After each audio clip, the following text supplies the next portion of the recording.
Assalamualaikum warahmatullahi wabarakatuh.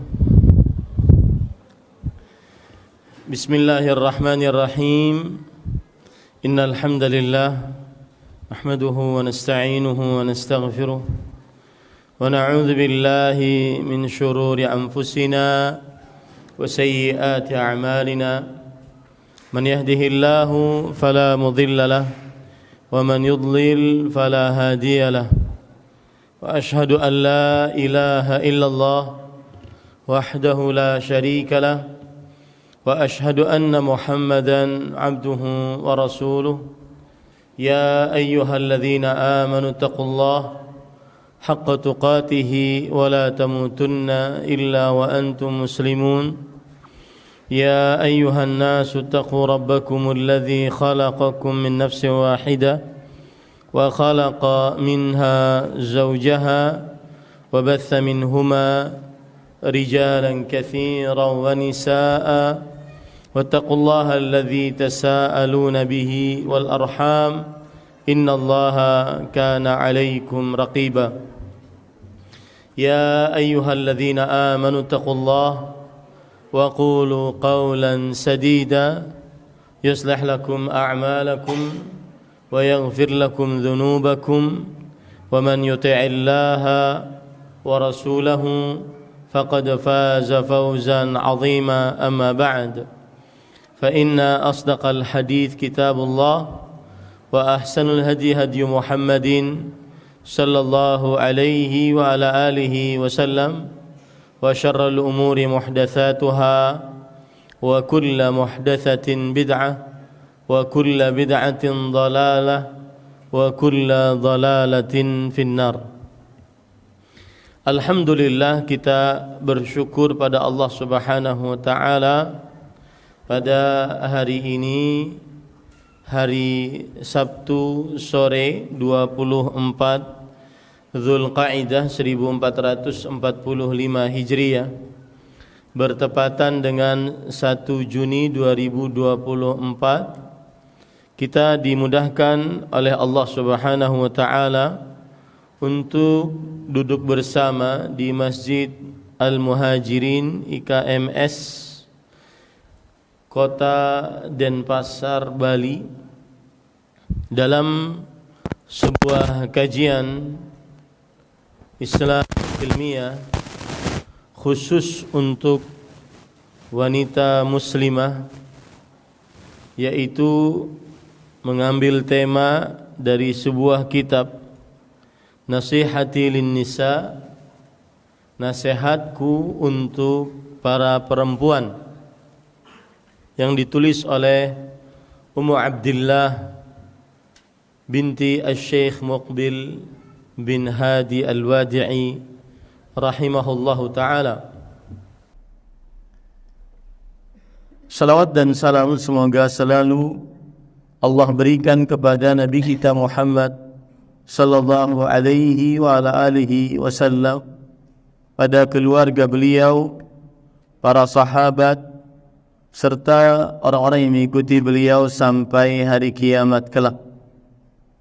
Dengan nama-nama Allah yang husna dan sifat-sifat yang ulia, kita berdoa, Allahumma inna nas'aluka ilman nafi'an wa rizqan tayyiban wa amalan mutaqabbala. Allahumma amin. Ahibati wa akhawati al-muslimat al-karimat, afanillah wa iyyakum. Saudari-saudari muslimah yang saya muliakan karena Allah, semoga Allah Subhanahu wa taala selalu memberikan afiat kepada kita di dunia dan di akhirat. Pada kesempatan kali ini kita membahas nasihat khusus untuk wanita muslimah. Meskipun dihadiri oleh sebagian bapak-bapak, akan tetapi nasihat ini khusus untuk wanita muslimah. Dan nasihat adalah iradatul khair lil mansuhilah. Nasihat adalah keinginan yang baik untuk yang dinasihati. Artinya dengan nasihat ini maka diinginkan kebaikan untuk wanita muslimah melalui nasihat ini. Diinginkan kebaikan untuk wanita muslimah melalui nasihat ini.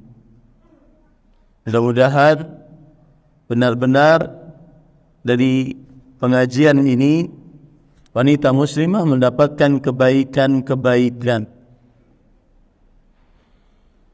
Dan memberi nasihat adalah salah satu inti ajaran agama Islam.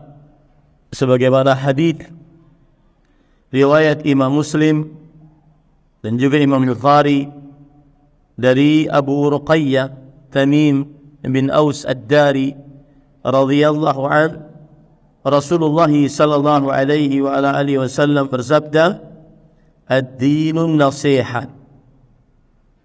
Yang artinya inti ajaran Islam adalah memberi nasihat. Memberi nasihat yang dimaksud di sini adalah fi'lul khair, berbuat kebaikan. Makanya kemudian para sahabat bertanya kepada Rasulullah sallallahu alaihi wasallam, "Qulna liman ya Rasulullah?" Kami berkata, untuk siapa nasihat tersebut wahai Rasulullah sallallahu alaihi wasallam? Kemudian Rasulullah sallallahu alaihi wasallam menjawab, lillah, untuk Allah. Apa maksudnya nasihat untuk Allah? Bagaimana sudah saya ucapkan tadi, yang dimaksud dengan nasihat untuk Allah, yang dimaksud dengan nasihat adalah fi'lul khair, berbuat kebaikan kepada Allah Subhanahu wa taala dengan cara mengerjakan ketaatan, peribadatan kepada Allah Subhanahu wa taala. Itu maksudnya nasihat untuk Allah. Seorang hamba berbuat baik, taat, mengerjakan ibadah kepada Allah Subhanahu wa taala. Kemudian yang kedua, wali kitabihi, nasihat untuk kitabnya Al-Qur'anul Karim. Dan yang dimaksud dengan nasihat untuk Al-Qur'an adalah berbuat baik terhadap Al-Quran dengan cara membacanya, menghafalnya, mempelajarinya, mendengarkannya, dan mengamalkannya. Berbuat baik terhadap Al-Quran dengan mengerjakan hak-hak Al-Quran tersebut. Itu yang dimaksud nasihat untuk Al-Quran. Kemudian yang ketiga, wali a'immatil muslimin, wali rasul ini, memberi nasihat untuk rasulnya sallallahu alaihi wasallam. Apa maksudnya? Yaitu berbuat baik terhadap Rasulullah sallallahu alaihi wasallam dengan cara bagaimana? Mengerjakan apa saja yang diperintahkan oleh Rasulullah sallallahu alaihi wasallam dan menjauhi apa saja yang dilarang oleh Rasulullah sallallahu alaihi wasallam. Itu yang disebut dengan memberi nasihat kepada Rasulullah sallallahu alaihi wasallam, yaitu berbuat baik terhadap Rasulullah sallallahu alaihi wasallam dengan cara mentaati apa yang diperintahkan oleh Rasul sallallahu alaihi wasallam, menjauhi apa yang dilarang oleh Rasulullah sallallahu alaihi wasallam. Wali a'immatil muslimin, dan memberikan nasihat kepada para pemimpin kaum muslimin. Pemimpin kaum muslimin ada dua, yang memiliki wilayah, yaitu yang mempunyai kekuasaan, dan yang memiliki walayah, yang mempunyai keilmuan. Nasihat kepada pemimpin kaum muslimin adalah berbuat baik terhadap pemimpin kaum muslimin beramar ma'ruf, bernahi mungkar terhadap pemimpin-pemimpin kaum muslimin dengan cara-cara yang sudah ditentukan dalam syariat Islam. Kemudian yang kelima, wa'ammatihim, nasihat untuk keumuman kaum muslimin, yaitu maksudnya berbuat baik kepada kaum muslimin dengan cara menasihati mengerjakan yang ma'ruf, menasihati untuk menjauhi yang mungkar. Nah, inilah yang dimaksud di dalam kajian ini. Ketika kita mengangkat tema nasihat untuk wanita muslimah, maksudnya adalah memberikan nasihat kepada kaum muslimat secara khusus agar mengerjakan yang diperintah dan menjauhi yang dilarang, untuk agar kaum muslimat mendapatkan kebaikan. Dan karena ini adalah berdasarkan kepada kitab, maka saya akan meringkas kitab ini dengan ringkasan-ringkasan yang dikira perlu, dan ada poin-poin yang mungkin saya tinggalkan yang tidak terlalu mendesak untuk disampaikan. Poin yang pertama yang disampaikan oleh penulis, al-hathu 'ala al-ikhlas wal muhafazah 'ala al-waqt. Nasihat pertama untuk wanita muslimah adalah perintah untuk ikhlas. Ikhlas artinya adalah beribadah hanya kepada Allah Subhanahu wa ta'ala. Beribadah hanya kepada Allah, tidak ingin dilihat kecuali oleh Allah, tidak ingin diberikan hadiah, penghargaan, pujian, sanjungan kecuali oleh Allah Subhanahu wa ta'ala. Itulah ikhlas, sebagaimana yang disebutkan oleh Imam Ibnu Qayyim Al-Jauziyah rahimahullahu ta'ala. Beliau mengartikan ikhlas, alla tatluba ala amalika syahidan ghairallah wala mujazian siwa, yang artinya tidak mencari seseorang yang melihat atas amalnya dan seseorang yang mengganjar atas amalnya selain Allah Subhanahu wa ta'ala. Itu ikhlas. Maka ibu-ibu, saudari-saudari muslimah yang dimuliakan oleh Allah, nasihat yang pertama adalah mengikhlaskan ibadah, tidak riya. Tidak riya. Apa itu riya? An yuzhiral insanu amalah amama an-nas aw yuhassinahu indahum liyamdahuh. Seseorang memperlihatkan amalnya di hadapan manusia atau memperbagus amalnya di hadapan manusia agar manusia memujinya, menyanjungnya, memberikan hadiah kepadanya. Ini nasihat yang pertama untuk wanita muslimah dalam kajian ini, mengikhlaskan ibadah. Dan sering saya katakan, ibadah jika dapat dikerjakan secara tersembunyi, maka lebih baik dikerjakan secara tersembunyi meskipun boleh dikerjakan secara terang-terangan. Ada ibadah-ibadah yang kita kerjakan secara terang-terangan karena tidak bisa tidak, harus dilihat atau harus terlihat. Tetapi jika ada ibadah yang bisa disembunyikan, maka menyembunyikan ibadah lebih utama dibandingkan memperlihatkan ibadah itu tersendiri. Kembali kepada nasihat yang pertama adalah mengikhlaskan ibadah kepada Allah Subhanahu wa ta'ala. Ini nasihat untuk wanita muslimah, terutama di zaman sekarang, zaman yang kita mudah menampakkan amal melalui media sosial, video-video atau foto-foto.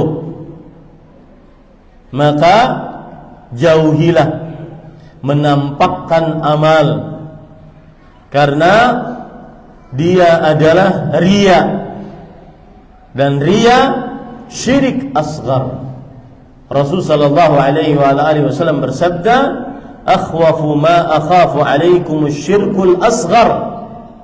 Yang paling aku takutkan atas kalian adalah syirik kecil. Yang paling aku takutkan atas kalian adalah syirik kecil. Para sahabat bertanya, "Wa ma syirkul asghar ya Rasulullah?" Apa itu syirik kecil wahai Rasulullah sallallahu alaihi wasallam?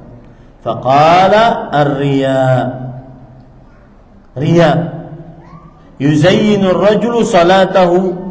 Seseorang memperbagus amalnya, salatnya di hadapan orang lain. Maka ibu-ibu, saudari-saudari muslimah, jauhi riya, kebalikan dari keikhlasan.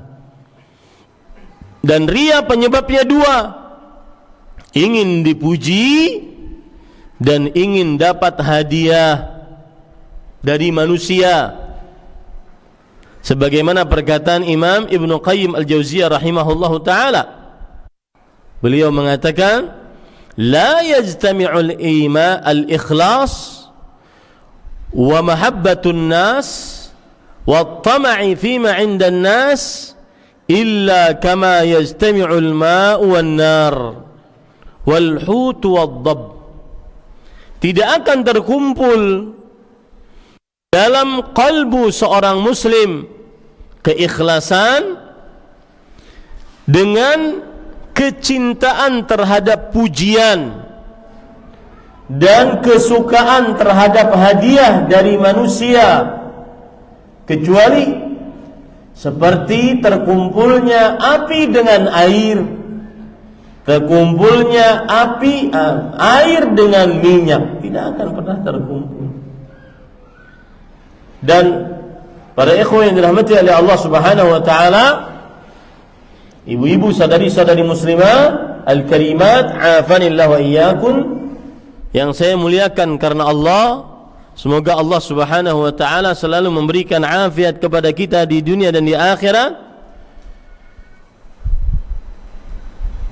Keikhlasan di dalam beramal ibadah menuntut kita untuk berharap pahala hanya dari Allah, tidak berharap penghargaan dari selain Allah, berharap hadiah hanya dari Allah, tidak berharap penghargaan hadiah dari selain Allah Subhanahu wa ta'ala. Dan ini dalam hal apapun, terutama dalam perihal ibadah, salat, puasa, baca Quran, berzikir, berdoa, bernazar, itu adalah ibadah-ibadah. Atau juga mendidik anak, mengurus suami, berhubungan dengan rahim-rahim. Ini perlu keikhlasan. Kenapa? Karena keikhlasan akan menghasilkan keistiqomahan di dalam amal ibadah. Innal ladzina qalu rabbuna Allah thumma istaqamu. Sesungguhnya orang-orang yang mengucapkan Rabb kami adalah Allah, kemudian ia istiqamah. Dalam surat Fussilat di ayat yang ke-30. Dan juga surat Al-Ahqaf ayat yang ke-13. Kenapa sebagian wanita mengeluh? Ustaz, ini HP adalah penyebab habisnya waktu, malas beribadah. Bukan HP-nya, tapi niatnya tidak ikhlas, terutama saat sendirian di dalam rumah. Makanya para ulama mengatakan, la tabhathu an akhlaqir rijal fil masajid. Jangan lihat akhlak seseorang di masjid. Lihat kalau lagi di dalam rumah. Lihat kalau lagi bermuamalah. Lihat kalau lagi berhubungan, bersafar. Lihat. Maka nasihat ibu-ibu, saudari-saudari muslimah, agar bisa lepas dari cengkraman HP yang membuat malas, membuat tidak ada prestasi ibadah. Ikhlaskan niat. Tidak ada yang lihat. Semakin tidak ada yang lihat, semakin semangat beribadah. Kapan bisa seperti itu? Ketika berharap pahala hanya dari Allah. Ya. Rasul sallallahu alaihi wasallam bersabda, "Innallaha la yaqbalu minal amali illa ma kana khalisan wa btughiya bihi wajhu." Allah tidak menerima dari amal kecuali yang ikhlas dan dicari wajah Allah di dalam amal tersebut. Coba aja, HP tidak ada urusan dengan kemalasan, niatmu yang rusak, tidak ikhlas. Saya pernah mendapatkan cerita dan langsung juga mendengar dari Syekh kita, Fadilat Syekh Profesor Dr. Abdul Razak bin Abdul Muhsin. Suatu ketika saya jadi tim lekat beliau saat beliau di Indonesia. Kemudian kita ke sebuah hotel untuk menghampiri seorang. Orang ini pendakwah, tapi di kursi roda, berdakwah dia keliling dunia, tapi di atas kursi roda. Ketika Syekh datang, kemudian si pendakwah ini mengatakan, "Mohon maaf Syekh, saya tidak bisa berdiri untuk menyambut engkau." Kata Syekh, "Tidak mengapa. Saya selalu meyakini bahwasanya annal i'aqah laisa fil atraf, innamal i'aqatu fil qulub." Yang artinya cacat itu bukan pada anggota tubuh, tapi cacat itu pada qalbu. Coba orang tersebut di atas kursi roda, tetapi dia sanggup berdakwah keliling dunia. Ada sebagian yang sehat walafiat, lulusan pesantren atau lulusan universitas Islam, tidak berdakwah, lebih sibuk dengan dunia. Beliau juga pernah bercerita, pernah di suatu saat di Masjid Nabawi saya melihat orang Indonesia sholat dengan satu kaki, karena satu kaki yang lain buntung, tetapi sholatnya satu rakaat bisa 1 juz, rakaat yang kedua 1 juz lagi. Semenjak itu, kata Syekh, saya bisa mengambil pelajaran yang sangat berarti. Semenjak itu saya selalu mendoakan orang tersebut karena telah memberikan pelajaran yang berarti kepada saya. Annal i'aqah laisa fil atraf, innamal i'aqatu fil qulub. Yang namanya cacat bukan di dalam anggota tubuh, tapi kecacatan itu pada kalbu. Sehat matanya, tapi kenapa tidak membaca Al-Quran? Kalaupun membaca, malas, ngantuk, tidak semangat. Tapi giliran main HP, semangat, tegang matanya, kencang matanya. Bukan urusan HP, jangan salahkan bendanya, tapi urusan qalbumu yang tidak ikhlas, yang akhirnya tidak menegakkan ibadah. Coba lihat orang-orang munafik. Mereka malas di dalam mengerjakan sholat berjamaah subuh dan isya. Kenapa? Karena tidak dilihat oleh manusia. Karena sholat-sholat yang lain riya, dapat dilihat oleh manusia, ingin dapat pujian dari manusia, akhirnya saat sendirian tidak beramal. Itu tanda tidak ikhlas.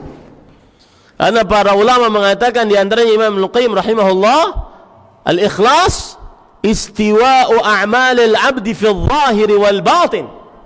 Ikhlas adalah samanya amalan seorang hamba saat lahir atau saat batin, saat di hadapan orang banyak ataupun saat sendirian.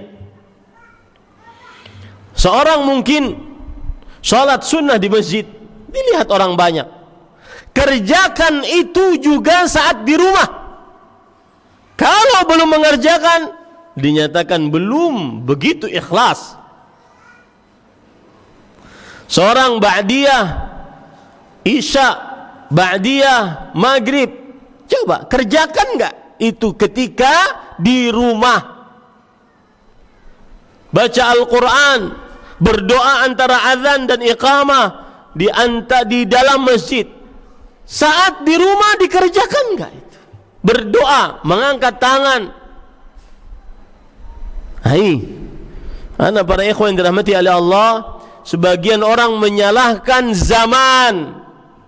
Ustaz, zamannya sekarang sangat buruk, melalaikan kita. Enggak, kitanya yang sedang tidak ikhlas. Kata Imam Asy-Syafi'i rahimahullah, na'ibu zamanana wal 'aibu fina wa laysa li zamanina 'aibun siwana. Kita sering mencela zaman kita. Zaman memang sudah rusak, zaman memang sudah tidak benar. Padahal tidak ada aib di zaman kita kecuali kita. Na'ibu zamanana wal 'aibu fina. Kita mengaibi zaman kita, padahal aibnya ada pada diri kita, dan tidak ada aib di zaman kita kecuali kitanya. Ini para ikhwan dirahmati Allah. Ini nasihat paling pertama dan utama untuk wanita muslimah al-karimah, wanita-wanita muslimah yang saya muliakan karena Allah. Afanillah wa iyyakum. Semoga Allah Subhanahu wa taala selalu memberikan afiat kepada kita di dunia dan di akhirat. Nasihat kedua bagi wanita muslimah adalah jagalah waktu. Kerjakan hal-hal yang bermanfaat untuk kehidupanmu setelah kematianmu. Karena waktu jika sudah datang tidak akan pernah bisa kembali. Karena waktu jika telah datang maka dia akan sangat cepat berlalu. Dan para salaf, para sahabat Nabi, para tabi'in, para tabi'ut tabi'in, mereka sangat sedih apabila mereka habis waktu tidak bertambah amal. Sedih, penyesalan yang sangat-sangat berat.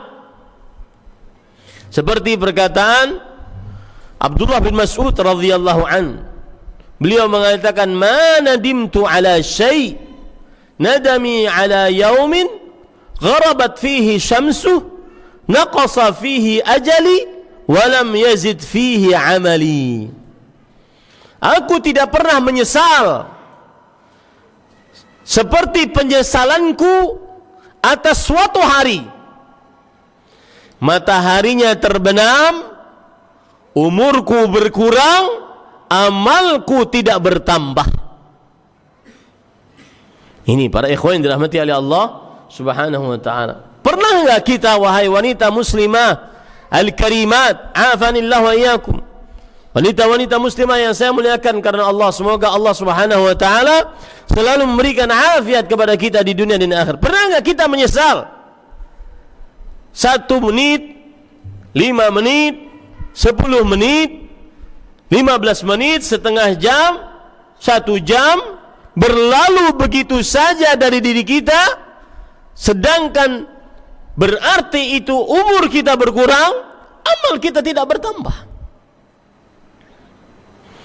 Menyesal atas umur, kesempatan yang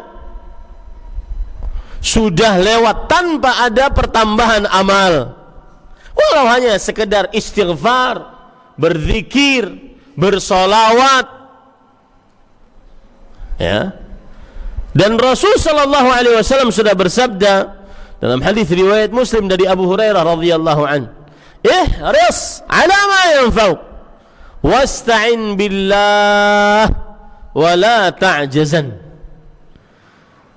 yang artinya bersungguh-sungguhlah untuk sesuatu yang bermanfaat bagimu dan minta tolonglah kepada Allah dan janganlah engkau malas atau lemah. Di sini para ikhwan yang dirahmati oleh Allah Subhanahu wa taala, semestinya seorang wanita muslimah menjaga waktunya, tidak lewat waktu kecuali ada amal ibadah yang dia kerjakan di dalam waktu tersebut, atau minimal hal-hal yang bermanfaat untuk kepentingan dunianya agar dia bisa beribadah kepada Allah dari perkara dunia yang dia dapatkan tersebut. Jangan sampai waktu terbuang percuma. Ini sangat dibenci oleh para sahabat Nabi radhiyallahu anhu. Umar bin Khattab radhiyallahu anhu pernah berkata, "Inni la akrahu an ara rajulan sabahlalan la fi amali dunya wala akhirah." Aku sangat membenci seseorang yang sabahlal, tidak mengerjakan apa-apa, tidak mengerjakan perkara dunia, tidak juga mengerjakan perkara akhirat. Nah, agar kita bisa menjaga waktu, jangan lupa minta petunjuk dari Allah Subhanahu wa taala untuk senantiasa menjaga waktu kita. Allahumma inni a'udzubika minal ajzi wal kasal.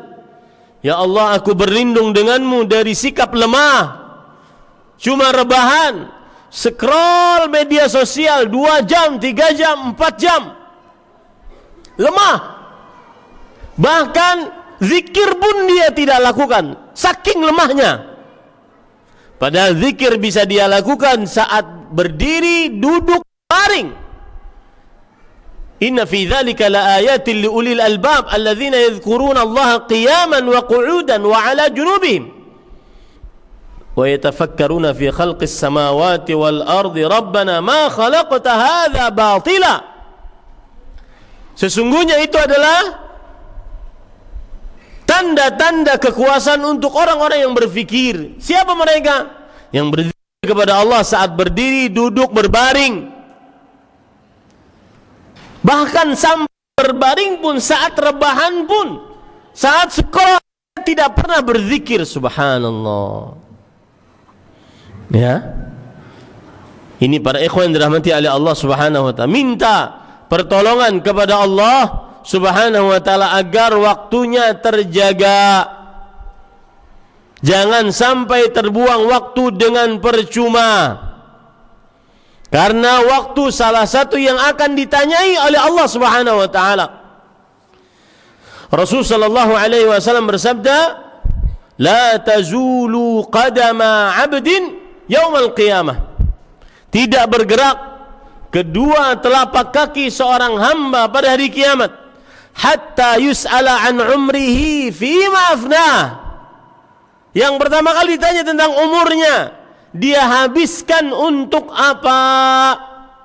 Ibu-ibu, saudari-saudari muslimah, umurmu akan ditanya oleh Allah, dimintai pertanggungjawaban yang pada saat itu laisa bainaki wa bainallahi turjuman. Tidak ada antara anti saudari muslimah dengan Allah penerjemah. Langsung dimintai pertanggungjawaban oleh Allah Subhanahu wa taala. Umurmu dihabiskan untuk apa? Wa an ilmihi fima fa'al. Ilmunya diamalkan atau tidak? Wa an malihi min aina iktasaba wa fima anfaqa. Tentang hartanya dia ambil dari mana dan dia gunakan untuk apa? Wa an jismihi fima abla, tentang anggota tubuhnya dia pakai untuk apa. Dan saya berpesan kepada saudari-saudari muslimah yang masih gadis, umur belasan atau 20-an atau 30-an yang masih muda, maka biasakanlah untuk beramal. Karena kalau sudah berumur 40, itu adalah cerminan kehidupan sebelum 40. Yang biasa malas, susah untuk dirubah. Karena umur 40 adalah cerminan masa muda. Makanya Hafsah binti Sirin, seorang tabi'iyah, seorang wanita tabi'iyah yang berguru kepada sahabat Rasul sallallahu alaihi wasallam, beliau mengatakan, "Ya ma'syara syabab, wahai para pemuda dan pemudi, i'malu, beramallah, fa inni la aral amal illa fi syabab." Beribadahlah, semangatlah beribadah, karena aku tidak melihat waktu beramal kecuali di masa muda. Kalau sudah tua, apalagi sudah umur 40 ke atas, sudah banyak penyakit, susah untuk diajak beramal, kecuali yang sudah terbiasa di saat muda. Introspeksi diri, Bapak Ibu, saudari-saudari muslimah yang dimuliakan oleh Allah Subhanahu wa taala. Baik. Kemudian yang ketiga nasihatnya adalah menjaga lisan. Dan menjaga lisan ini khusus wanita muslimah, agar senantiasa menjaga lisan. Dan ini sudah diingatkan oleh Rasul sallallahu alaihi wa ala alihi wasallam. Beliau bersabda, "Ya ma'syaran nisa,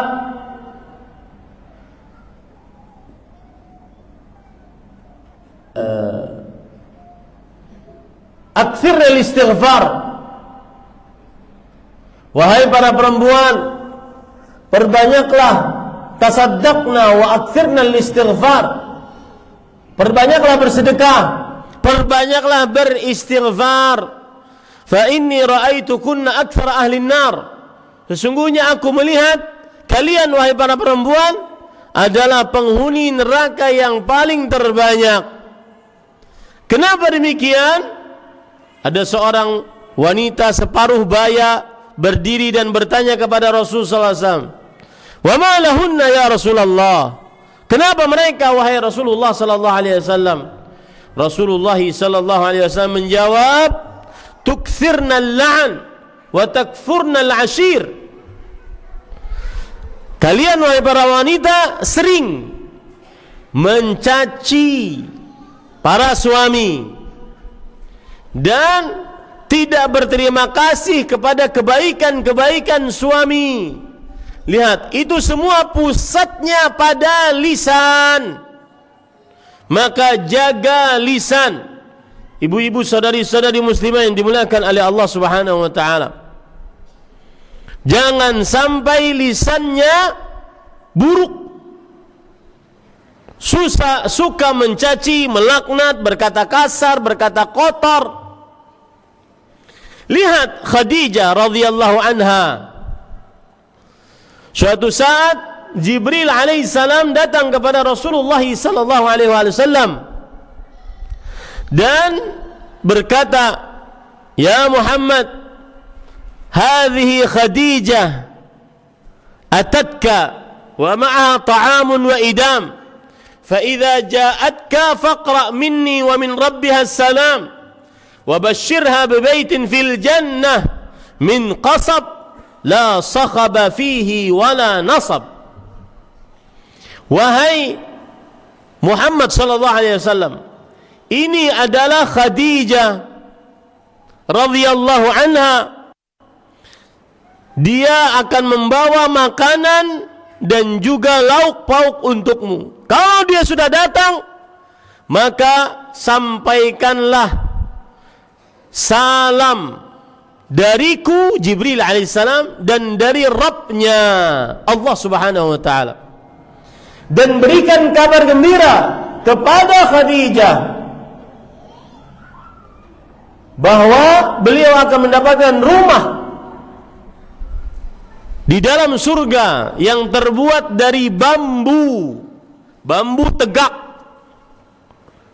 Tetapi bambu bukan sembarang bambu, bambu berlian yang hidup di dalamnya tidak pernah gaduh dan tidak pernah sulit.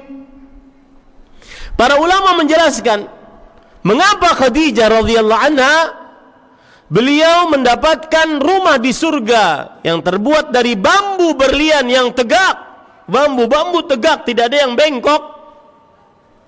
Karena senantiasa beliau tegak dengan perintah dari suaminya, selalu taat, tidak membangkang kepada suaminya selama itu bukan maksiat.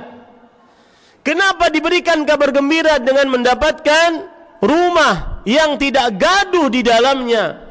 Karena beliau lam tarfa' sautaha amaman Nabi sallallahu alaihi wasallam, belum pernah sekalipun mengangkat suaranya di hadapan Rasul sallallahu alaihi wasallam. Kenapa beliau mendapatkan sebuah rumah yang tidak lelah hidup di dalam rumah tersebut? Karena beliau tidak pernah memberikan permintaan kepada suaminya yang melelahkan suaminya. Yang menjadi inti pembicaraan kita, jaga lisan, terutama terhadap suami. Jaga lisan, wahai saudari-saudariku muslimat al-karimat, afanillah wa iyyakun. Jaga lisan, tidak mencaci, mencela, berkata kasar, berkata kotor. Dan saya berharap nasihat ini diterima dulu. Jangan langsung di-compare, dibalas. Suaminya juga ustaz, dia sehatin. Ini terima dulu nasihatnya. Saya pernah kajian dengan judul Istri Durhaka. Habis itu sebelum kajian dimulai, perempuan sudah mengirim pesan melalui panitia, bilang ke ustaz, setelah ini wajib kajian suami zalim. Ya. Maka saya nasihatkan, terima dulu nasihatnya, meskipun mungkin telinga agak pedas, telinga agak keras mendengarnya, terima dulu. Kalau enggak, nanti akan sulit menerima nasihat. Makanya pertanyaannya pun juga begitu nanti.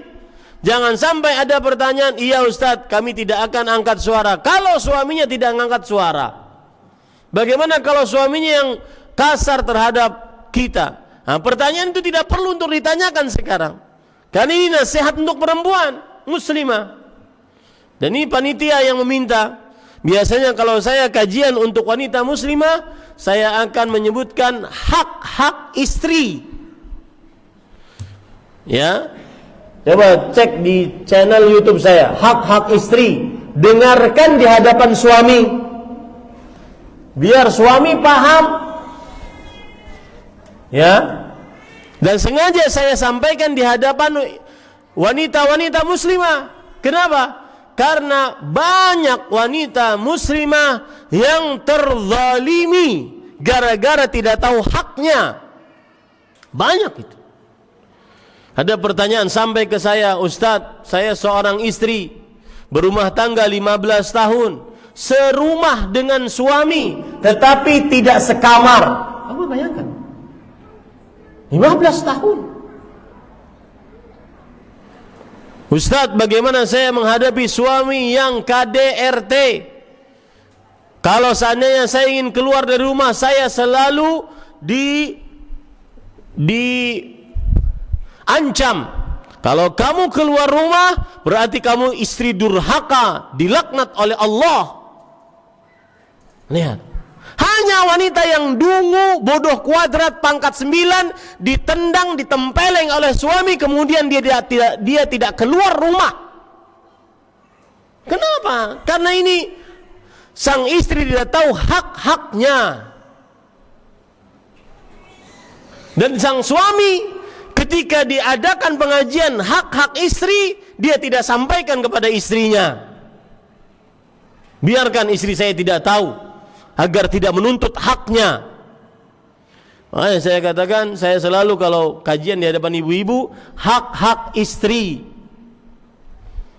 Ini karena panitia yang minta Ustadz bahas tema ini, nasihat untuk wanita muslimah. Akhirnya sore ini ibu-ibu terpojokkan.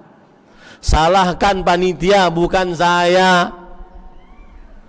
Kalau ingin mendapat haknya, maka dengarkan kajian saya. Silahkan cek di channel YouTube saya, Ahmad Zainuddin Al-Banjari. Di situ ada hak-hak istri. Beberapa kali saya mengadakan kajian dengan tema itu. Puas istri pokoknya setelah kajian itu. Ya. Ini salahkan Badrimin tuh, salahkan. Jadi bukan saya yang salah, ya. Taib, ibu-ibu saudari-saudari muslimah yang dimuliakan oleh Allah, menjaga lisan. Dan saya lihat khusus untuk menjaga lisan, maka ibu-ibu saudari-saudari muslimah, nasihat, jangan kalau sedang ngumpul di antara para perempuan, jangan menceritakan keburukan suami. Ini kekeliruan besar dari seorang perempuan muslimah. Bahkan istri saya bercerita, ada sebagian istri para pendakwah yang kumpul dengan beliau cerita tentang suaminya. Yang antum melihat ustadz-ustadz yang beken-beken, yang terlihat saleh, ternyata dibongkar oleh istrinya habis-habisan. Lalu setelah dia bongkar di hadapan keluarga saya, istri saya, ayo ceritakan tentang suamimu bagaimana. Karena dia sudah dapat didikan agar menjaga lisan, maka dia akan menjawab, kalau saya ceritakan semua orang akan tahu. Maka ini kekeliruan besar dari seorang wanita muslimah, tidak menceritakan keburukan suaminya di tengah saudari-saudari muslimahnya, kecuali kalau ingin mencari solusi, bertanya tentang agama atau solusi dari problematika rumah tangga. Dan itu pun tidak boleh kebablasan. Ini ibu-ibu, jangan suka cerita tentang suamimu, keburukannya apa, kejelekannya apa. Kenapa? Karena itu adalah kepala keluargamu. Rasulullah Allah Subhanahu wa taala berfirman, "Ar-rijal qawwamuna 'alan nisa." Yang artinya para lelaki adalah pemimpin bagi para perempuan. Ini ibu-ibu, saudari-saudari muslimah yang dimuliakan oleh Allah Subhanahu wa taala. Taib. Selanjutnya, ibu-ibu saudari-saudari muslimah, nah, untuk wanita muslimah yang selanjutnya adalah, yaitu tidak berkeluh kesah kepada makhluk. Jangankan satu makhluk, jangankan banyak makhluk, makhluk saja tercela. Di mana wanita muslimah berkeluh kesah? Di media sosial, status WhatsApp, status Facebook, status Instagram, dan seterusnya. Bahkan para ikhwan yang dirahmati oleh Allah Subhanahu wa taala, seorang suami pernah berkata kepada saya tidak perlu untuk mengumumkan saya poligami, kata si fulan tersebut. Kenapa? Cukup istri saya yang membuat status. sudah diketahui oleh orang banyak. Jangan mengeluh, ibu-ibu sadari-sadari muslimah, keluhkan semua urusanmu hanya kepada Allah. Jangan mengeluh kepada makhluk. Coba perhatikan perkataan Imam Ibnu Qayyim Al-Jauziyah rahimahullah ta'ala. Idza syakauta ila bani Adam innama tashkur rahim ila alladhi la yarham. Jika engkau mengeluhkan nasibmu kepada anak Adam, sesungguhnya engkau telah mengeluhkan Allah yang Maha Pengasih kepada makhluk yang tidak mengasihi. Maka jangan mengeluh kepada makhluk. Bangunlah sepertiga malam terakhir, ambil air wudu, salat, kemudian di dalam sujud berkeluh kesahlah terhadap Allah. Berpintar-pintarlah merayu Allah Subhanahu wa taala. Allah berfirman, "Inna nasyi'atal laili hiya ashaddu wata'an wa aqwamu qila." Sesungguhnya hujaman di malam hari lebih menancap dan lebih didengar oleh Allah Subhanahu wa taala. Adapun yang mengeluhkan nasibnya di hadapan makhluk, sesungguhnya dia sudah mengeluhkan zat yang mengasihinya, yaitu Allah, dikeluhkan kepada zat yang tidak mengasihinya, yaitu makhluk-makhluk Allah Subhanahu wa taala. Hentikan ibu-ibu, wanita-wanita muslimah al-karimat, afanillah wa iyyakum. Hentikan mengeluh di media sosial. Apapun, terutama yang berkaitan dengan menjadi ibu rumah tangga, mengurus anak, menjadi istri, mengurus suami. Jangan berkeluh kesah kepada makhluk. Makhluk tidak akan bisa menolongmu. Berkeluh kesahlah kepada Allah Subhanahu wa ta'ala.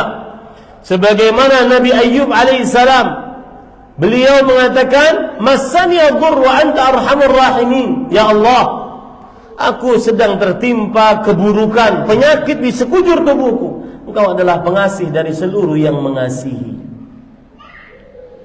Ini nasihat yang selanjutnya. Kemudian Bapak Ibu saudara-saudari yang dimuliakan oleh Allah Subhanahu wa taala, nasihat yang selanjutnya adalah, ini penting, jadi sabarlah dalam mendidik anak. Makanya saya punya pesantren Intan Ilmu Putri. Salah satu konsep dan visi pesantren saat kita mendirikan pesantren tersebut, misinya adalah, atau targetnya adalah, mencetak wanita muslimah berakidah yang benar, beribadah sesuai dengan sunnah Nabi Muhammad SAW, dan terampil mengurus suami, sabar mendidik anak. Terampil mengurus perut suami, terampil mengurus kemaluan suami, sabar mendidik anak. Mungkin 1 bulan ketika dia mengajari anaknya Iqra, hanya mendapat 1 huruf. Itu terjadi. Kalau sang perempuan tidak sabar, dia akan kasihkan anaknya ke guru TPQ atau TPA, yang mana akhirnya huruf-huruf Al-Quran pertama yang mengajarinya adalah guru-guru TPQ tersebut, bukan ibundanya. Alangkah indahnya ketika seorang anak ditanya oleh seseorang, "Siapa guru Al-Quranmu yang paling bernama?" Dia akan mengatakan, "Ibuku." Betapa banyak pahala ibu tersebut. Setiap kali anak tersebut minimal baca Al-Fatihah di dalam sholat 17 kali sehari minimal, belum lagi baca Al-Qurannya. maka pahalanya terus mengalir. Yang ngajari siapa? Ibundanya. Maka bersabarlah mendidik anak karena dia umur keduamu. Rasul sallallahu alaihi wasallam bersabda, "Atyabu ma ya'kulul 'abdu min kasbihi wa inna auladakum min kasbihi."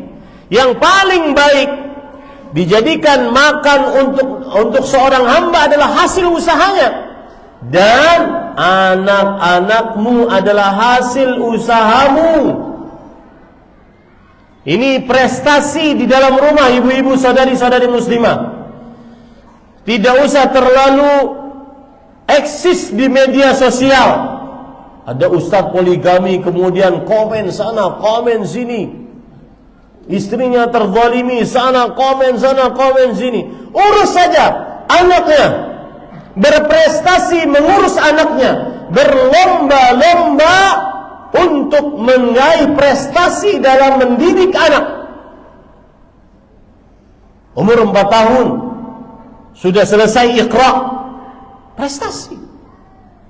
Umur 5 tahun sudah selesai baca Quran dari Al-Fatihah sampai An-Nas, prestasi. Umur 6 tahun lebih lancar lagi, khatam Al-Quran anaknya. Umur 7 tahun anaknya ikut berpuasa di dalam bulan Ramadan, menghatamkan 2 kali minimal, prestasi. Itu yang namanya wanita muslimah, sibuk dengan mendidik anak. Ini ibu-ibu, saudari-saudari muslimah yang dimuliakan oleh Allah Subhanahu wa ta'ala. Kemudian Bapak Ibu, saudara-saudari yang dimuliakan oleh Allah Subhanahu wa ta'ala, termasuk hal yang harus diperhatikan dan nasihat untuk wanita muslimah karimah, afanillah wa iyyakum.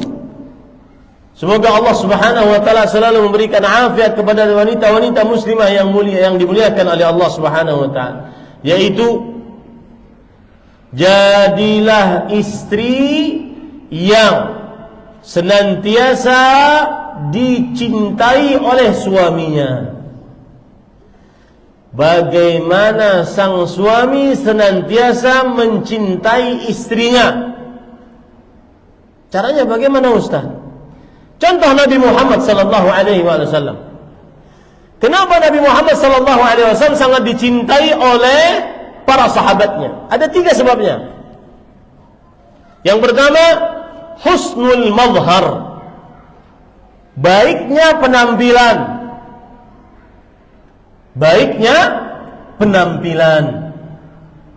Nabi Muhammad SAW tidak pernah penampilannya tidak baik di hadapan para sahabatnya. Ingin mendapatkan cinta suami, baiklah penampilan di hadapan suami. Jangan perang kentut di hadapan suami. Ya, Jangan tercium bau tidak wangi di hadapan suami. Jangan tercium bau mulut di hadapan suami. Jangan, karena Umar bin Khattab mengatakan, innar rijal hubbuhum fi unufihim. Laki-laki itu cintanya pada hidungnya. Coba, kalau ibu berjalan dengan suami ibu di sebuah pusat perbelanjaan, kemudian lewat perempuan dengan bau wangi yang sangat semerbak, mata suamimu pasti menoleh. Kenapa? Karena ar-rijal hubbuhum fi unufihim. Lelaki itu cintanya pada bau wangi semerbak seorang perempuan, sangat menggodanya. Perhatikan penampilan di hadapan suami. Bagaimana nasihat dari Abdullah bin Abbas radhiyallahu anhuma? Rasul sallallahu alaihi wasallam bersabda, Allah Subhanahu wa taala berfirman, "Walahunna mithlu alladhi 'alaihinna bil ma'ruf." Perempuan memiliki hak sebagaimana mereka mempunyai kewajiban. Tafsiran dari ayat ini adalah, kata Abdullah bin Abbas, "Inni la uhibbu an atazayyana lil mar'ah kama uhibbu an tatazayyana li al mar'ah." Aku sangat suka untuk berpenampilan yang baik di hadapan istriku, sebagaimana aku sangat suka istriku berpenampilan yang baik di hadapanku. Bu, ini khusus juga masalah penampilan. Ustadz menasihati kami, suami juga tidak berpenampilan yang baik. Itu nanti dulu. Ya, nanti kajiannya mentah, selalu ditolak. Ustadz, suami saya juga tidak berpenampilan yang baik, perutnya tidak dijaga. Saya hamil 5 bulan sama dengan perut dia.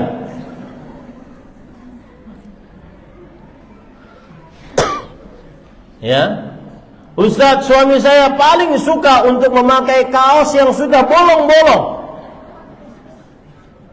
Ini nanti kajian saya mentah, selalu seperti itu, mentah nanti, tidak akan diterima. Maka ibu-ibu perhatikan penampilan. Rasulullah SAW bersabda di dalam sebuah hadis, "Ayyun nisa'i khair?" Wanita mana yang paling terbaik? Rasulullah SAW menjawab, "Allati tasurruhu idza nazar." Istri yang menyenangkan suami kalau suami melihatnya. Rambutnya, matanya, kulitnya, bentuk tubuhnya, ya. Dan terutama saat mau tidur, jagalah penampilan saat mau tidur. Jangan pakai masker menyeramkan. Sudah pakai masker warnanya hitam, kemudian matanya pakai timun. Suaminya baru scroll TikTok wanita yang cantik-cantik. Ketika dia ingin melihat yang nyata, dia lihat ini jin dari mana? Ya, susah untuk menumbuhkan rasa cinta. Bahkan subhanallah, mohon maaf, agak vulgar sedikit. Kalau suami mencium bagian yang paling sensitif dari tubuhnya, terasa wangi. Bagaimana caranya? Cari caranya masing-masing. Dari semua lipatan-lipatan tubuh, kalau suami menciumnya, tidak ada kecuali tercium bau wangi. Husnul mazhar, penampilan yang terbaik. Ya, penampilan yang terbaik. Nah, ini jangan dibantah dengan, "Ustadz, kami sih mau penampilan terbaik, tapi skincare nggak dikasih." Nah, ini nanti kajiannya bias selalu. Kemudian minyak wangi seadanya, dibeli di depan masjid. Ya, nah, ini nanti bias kajiannya, ya, tidak bisa diterima. Yang kedua, kenapa Nabi Muhammad SAW sangat dicintai oleh para sahabatnya? Karena husnu al-akhlaq, baiknya akhlak. Maka istri ingin dicintai oleh suaminya, perbaikilah akhlak, ucapan, perbuatan, perbaiki akhlaknya. Kadang-kadang sebagian perempuan bisa bagus saat berbicara dengan laki-laki lain. Nggih Pak, mohon maaf. Ya, kenapa itu tidak dilakukan terhadap suami? Begitu juga laki-laki. Allah berfirman dalam Al-Quran, "Qulu lin-nasi husna." Ucapkanlah kepada manusia ucapan yang baik. Maka ucapkanlah kepada pasanganmu ucapan yang baik. Ya. Baik dalam panggilan, dalam meminta sesuatu, memerintah sesuatu, ucapkan ucapan yang baik. Ini ibu-ibu, saudari-saudari muslimah yang dimuliakan oleh Allah Subhanahu wa taala. Terkadang seorang istri senantiasa mengangkat suara di hadapan suaminya. Sang suami juga begitu. Ini biar seri lah ya, daripada nanti sang istri selalu disalahkan. Sang suami juga begitu. Nikah 10 tahun, 20 tahun tidak punya panggilan sayang terhadap istrinya. Rasul sallallahu alaihi wasallam mempunyai panggilan sayang terhadap istrinya. Aisyah radhiyallahu anha nama istri Rasul sallallahu alaihi wasallam. Beliau panggil dengan ya Aish. Aisyah dipanggil dengan ya Aish. Aish adalah panggilan unyu-unyu untuk wanita yang bernama Aisyah radhiyallahu anha. Kalau ada nama mungkin istri namanya Laila dipanggil Ilai. Gemuk sedikit dipanggil Gemoy. Ya. Ini menikah, udah lama nggak punya panggilan sayang. Yang ada panggilannya Mboe, Mboe. Subhanallah. Saya jujur saja nih, saya setiap tahun berubah-ubah panggilan saya untuk istri saya. Tahun ini saya panggil istri saya anti ruhi. Engkau adalah ruhku. You are my soul. Saya dapat lagi istilah yang bagus. Az-zawjatu salihah hasanah min hasanatid dunya. Istri yang salihah adalah salah satu kebaikan-kebaikan yang ada di dalam dunia. Makanya saya panggil istri saya, you are the goodness of the world. Kebaikan yang ada di atas dunia ini. Ya, ini para ikhwan yang dirahmati oleh Allah Subhanahu. Ini sebagian laki-laki gengsi. Jangankan manggil ucapan yang baik ataupun punya salam kepada memanggil yang sayang kepada istrinya. Ngucapin masuk rumah tanpa salam. Gengsi. Ngucapin salam ke dalam rumah. Syekh Abdul Razak bin Abdul Muhsin mengatakan, salah satu kiat agar rumah berkah, tidak sering bertengkar, itu adalah dengan pertama, masuk rumah dengan kaki kanan baca bismillah. Yang kedua, ucapin salam terhadap keluarga yang ada di dalam. Salim ala ahlika yakunu barakatan alaik, kata Rasulullah sallallahu alaihi wasallam. Ucapkan salam atas istrimu, maka dia akan menjadi berkah atasnya. Nah, ini para ikhwah. Itu saja nasihat saya. Ya, nasihat saya. Mungkin nasihat yang terakhir. Ya, sudah berapa tadi nasihatnya? 6. Yang ketujuh ya, berhenti pada yang ganjil, bagus. Yang ketujuh yaitu orientasikan hidup untuk akhirat, wahai saudariku muslimah. Wallahi, ini akan membuat kita lebih sabar menghadapi keadaan di tengah keluarga kita. Terkhusus yang berkaitan dengan ekonomi. Jadikan tujuan hidup kita sukses di akhirat. Nanti dunianya akan mengikut, pasti. Man kanatil akhiratu hammahu, siapa yang akhiratnya adalah orientasinya, jama'allahu syamlah, maka Allah akan kuatkan usaha dunianya. Wa ja'ala ghinahu fi qalbi wa atathu dunya wa hiya raghimah.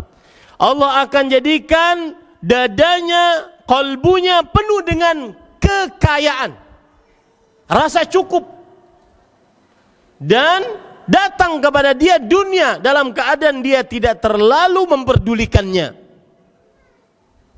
Selalu bercita-cita, wahai saudari-saudariku muslimah, bagaimana saya selamat setelah mati, masuk surga Firdaus tanpa hisab, bertemu dengan Allah dan diridhai oleh Allah tanpa ada kemurkaan setelahnya, berkumpul dengan Nabi, para sahabat, para tabi'in, para tabi'ut tabi'in, orang tua dan seluruh karib kerabat.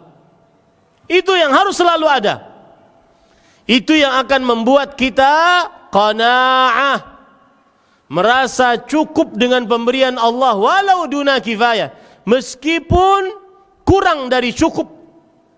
Tidak mencari yang tidak ada, mencukupkan dengan yang ada. Kapan bisa terjadi seperti itu? Keinginan di dalam kalbu agar senantiasa selamat setelah mati. Coba ibu pikirkan bu, saya sering ucapkan ini. Berapa lama orang yang meninggal sebelum kita? Coba mulai dari zaman Nabi saja. Nabi Muhammad SAW dan para sahabatnya. Berapa lama meninggal sebelum kita? 1434 tahun. Berarti hidup di dunia sementara. Dan hidup setelah kematian lama, kekal abadi. Apa yang kita bawa? Ya, mungkin kita sedang iri dengan istri tetangga, dia punya mobil kok setiap bulan berganti-ganti, ternyata suaminya rental mobil. Ya. Dan seterusnya. Maka tidak akan pernah seseorang iri, dengki kepada orang lain kalau seandainya dia berorientasi akhirat. Bagaimana saya selamat setelah saya mati. Dan itu bukan hanya sekedar ilmu, tapi diamalkan. Tancapkan di dalam kalbu, amalkan dalam kehidupan sehari-hari. Bagaimana saya selamat setelah mati. Niscaya kita akan penuh kesyukuran hidupnya. Tidak terlalu mempunyai angan-angan yang terlalu tinggi tentang dunia. Tidak terlalu iri dengan pencapaian orang lain. Karena tempat yang kita tuju bukan di sini, hanya sementara di sini. Ini ibu-ibu, saudari-saudari muslimah, itu yang bisa disampaikan, wallahu alam. Pertanyaan, saya seorang janda tanpa anak, memiliki saudara laki-laki yang sudah bekerja. Sejak lepas kuliah saya sudah bekerja. Saat ini saya menjalankan usaha yang berkantor di rumah gembon, merawat kedua orang tua yang sepuh. Dalam kerjaan jika diperlukan saya berinteraksi dengan karyawan lepas atau pria. Mohon penjelasan bagaimana menurut pandangan agama jika salah atau solusi seperti apa. Mungkin perempuan yang janda ini karena mempunyai pekerjaan kadang berinteraksi dengan laki-laki yang bukan mahramnya, maka jawabannya tidak mengapa. Asalkan menjaga adab-adab keislaman. Di antaranya menjaga auratnya. Jangan sampai terlihat kecuali yang diperbolehkan terlihat. Seperti wajah dan kedua telapak tangan. Dan wajah pun lebih utama untuk ditutup, terutama di zaman sekarang. Yang kedua, saat berbicara tidak melemah lembutkan suara. Sehingga laki-laki terutama yang di dalam kalbunya ada penyakit, mereka akan sangat tamak terhadap perempuan tersebut. Yang keempat, tidak berdandan di hadapan laki-laki yang bukan mahramnya. Dan dandanan yang di hadapan laki-laki yang bukan mahramnya yang diharamkan adalah memperlihatkan, satu, kecantikan wajahnya, dua, keindahan rambutnya, tiga, kemulusan kulitnya, empat, perhiasannya, lima, kemolekan tubuhnya, enam, kebagusan pakaiannya, tujuh, keharuman bau wanginya. Itulah berdandan yang diharamkan dalam agama Islam. Dan nasihat saya, apalagi janda tanpa anak, maka segeralah menikah dengan laki-laki yang bisa menafkahinya dan bisa menjadi mahramnya. Ini banyak nih yang siap untuk menikahi. Badrimin juga siap kayaknya. Ya, wallahu alam. Bagaimana jika suami di rumah dirasa kurang porsinya dalam mendidik istri, istri merasa selalu kurang dalam bimbingan, apakah kelak juga akan dituntut? Karena suami merasa memang belum bisa membimbing ibadah secara maksimal, dan istri merasa suami juga kurang berusaha lebih dalam belajar. Jazakallahu khairan. Ini jika pertanyaannya dari seorang istri, maka ini berarti adalah nasihat bagi suami agar belajar ilmu agama. Kalau seandainya tidak bisa mengajari istri ilmu agama karena keterbatasannya, maka sediakan fasilitas agar sang istri belajar ilmu agama. Inilah yang saya sering katakan, bapak-bapak, kita ini diwajibkan belajar ilmu agama. Meskipun kewajibannya tidak seperti detil anak pesantren, tapi minimal rukun Islam secara detil bapak ibu pelajari. Minimal rukun iman secara detil bapak ibu pelajari. Saya beri contoh, misalkan rukun iman yang pertama, rukun Islam yang pertama bersyahadat, 2 kalimat syahadat. Syahadat yang pertama, asyhadu an la ilaha illallah. Pelajari dengan teliti apa makna syahadat la ilaha illallah, apa konsekuensi syahadat la ilaha illallah, apa rukun syahadat la ilaha illallah, apa pembatal-pembatal syahadat la ilaha illallah, apa syarat syahadat la ilaha illallah. Pelajari itu. Itu wajib dipelajari bagi setiap muslim, bukan tugas anak pesantren saja. Dan seterusnya seperti itu. Dari mulai 2 kalimat syahadat, mendirikan sholat, belajar. Tidak usah nunggu ustadz yang dari luar kota untuk belajar. Panggil ustadz, sekarang banyak. Ajari kami sekeluarga. Ya, belajar. Itu yang saya sering katakan, bahwa kaum muslimin sudah lama ngaji, kenal dakwah sunnah, tapi kok terasa hampa. Permasalahan-permasalahan yang remeh-temeh dia tidak tahu. Kenapa? Karena belajarnya kurang sistematis, kurang bagus. Akhirnya tidak mempunyai dasar ilmu agama yang benar. Padahal sudah kenal dakwah lama, puluhan tahun, belasan tahun, tapi tidak punya dasar ilmu agama. Ya. Rukun Islam, rukun iman bukan hanya untuk dihafal, tetapi dipelajari secara detil berdasarkan dalil lewat guru. Lebih baik gurunya langsung ada di hadapan kita. Kalau terpaksa tidak ada, maka silakan cari di YouTube guru-guru yang memang mengajari rukun Islam, rukun iman. Tapi kurangnya kalau di YouTube kita tidak bisa bertanya. Nah, begitu. Beda dengan seorang santri putri belajar di pesantren, mereka ada kurikulum tersendiri yang lebih mendalam karena memang mereka diproyeksikan untuk jadi ulama. Sedangkan kita belajar ilmu agama hanya sekedar ingin menjadi bapak atau menjadi suami yang bisa ngajari anak-anaknya. Nah, seperti itu. Jadi silahkan sediakan fasilitas. Bagaimana cara mengikhlaskan tidak merasa sakit hati atau iri ketika orang tua membanding-bandingkan dengan orang lain? Karena saya terkadang merasa orang tua saya pilih kasih terhadap saya. Bersabar. Dengan orang tua bersabar. Ya. Orang tua hidupnya sudah sulit. Sudah lebih sakit hati daripada saudari. Bersabarlah. Bersabarlah. Ya, dengan kelakuan orang tua seperti itu. Wallahu alam. Di saat kita berdakwah dengan cara memposting nasihat di medsos, kadang timbul perasaan kita masih banyak dosa, belum pantas berdakwah. Bagaimana cara menyikapinya? Maka jawabannya yang benar, iya, perbaiki dulu diri, baru setelah itu berdakwah. Ini yang saya sebut tadi, prestasikan dulu diri dalam rumah masing-masing, baru sibuk dengan media sosial. Wallahu alam. Saat kita sudah terlanjur terjebak riya saat ibadah, lalu kita sadar dan segera istighfar, apakah amal kita gugur? Jika masih dilawan, riya tersebut tidak gugur.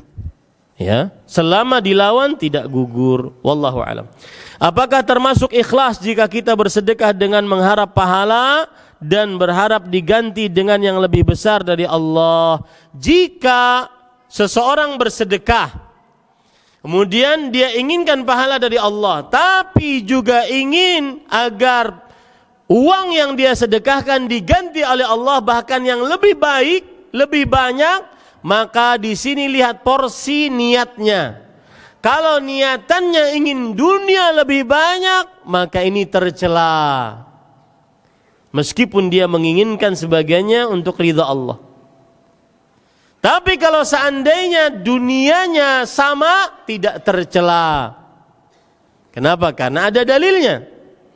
Yang parah, lebih parah dari itu semua adalah yang dia bersedekah hanya menginginkan dunia semata. Maka ini dikasih oleh Allah dunianya, tapi tidak diberikan pahala di akhirat. Ini terakhir, apakah jika cara berzikir, selawat ataupun beristighfar sambil melakukan kegiatan rumah tangga, mencuci, memasak dan lain-lain tetap berpahala tanpa kita meresapi maknanya? Tetap berpahala. Tentunya berzikir dengan meresapkan di dalam qalbu lebih utama dibandingkan berzikir yang tidak diresapkan di dalam qalbu. Wallahu alam, sallallahu nabiyana Muhammad, walhamdulillahirabbil alamin. Waktunya habis, semoga yang disampaikan bermanfaat. Wassalamualaikum warahmatullahi wabarakatuh.